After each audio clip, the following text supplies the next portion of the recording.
பிறந்த குழந்தைக்கு ஒரு 4 மாசத்துக்குள்ள இருக்கிற குழந்தைகளுக்கு சில டிப்ஸ் சொல்றேன்.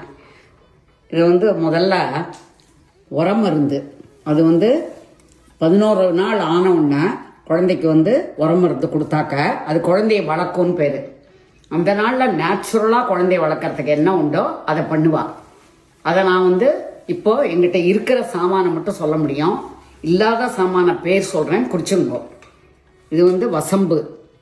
இது வந்து வயிற்று வலி, குழந்தைக்கு வந்து வாமிட்டிங் சென்சேஷன், அப்புறம் வந்து குழந்தையோட வளப்பான்னு பேர். இது வசம்புன்னு பேர். இது வந்து வயிற்று வலிச்சாக்க இதை வந்து நன்னா அடுப்பில் சுட்டு அதை சாம்பலாக்கி விளக்கெண்ணெயில் தடவி தொப்புல சுற்றி தடவணும். இது வந்து ஜாதிக்கான்னு பேர்.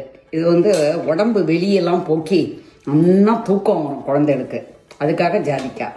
இது சித்திரத்தை, கபத்தை குறைக்கும், அதுக்காக சித்திரத்தை. இது வந்து சுக்கு.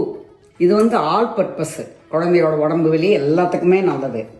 அப்புறம் வந்து இதை தவிர மாசிக்காய். மாசிக்காங்கிறது நரம்பு சம்மந்தப்பட்ட இதை வந்து அது போக்குறதுக்காக, நரம்புக்காக அது.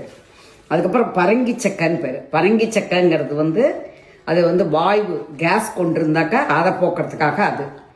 அதுக்கப்புறம் வந்து கடுக்கான்னு பேர். கடுக்கா வந்து கான்ஸ்டிபேஷன் வராமல் இருக்கும். அதை இழைச்சி கொடுத்தாக்கா குழந்தைக்கு நல்லா ஃப்ரீயாக மோஷன் போகும். சிலதெல்லாம் இல்லை, அதனால அதெல்லாம் சொன்னேன். இந்த கல் வந்து இந்த இழைச்சி குழந்தைகளுக்கு வந்து கொடுக்கறதுக்காக இது பேர் உரம் மருந்து கல்லுன்னு பேர். அந்த நாள்லேருந்து இந்த நாள் வரைக்கும் கடைகளில் கிடைக்கும். அது மாதிரி இது மாதிரி பண்ணுறது வந்து உரம் மருந்து சாமான். இதை எப்படி தயார் பண்ணுன்னு சொல்கிறேன். இது பாலில் வேக விடணும். வேக விட்டு அதை காய வைக்கிறது ஷேடோவாக இருக்கணும், வெயில் படக்கூடாது. அதுலேயே காய வச்சு இதை டப்பாவில் போட்டு வச்சிடணும்.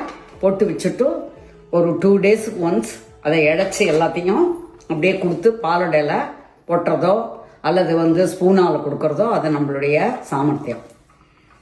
தேங்க்யூம்மா.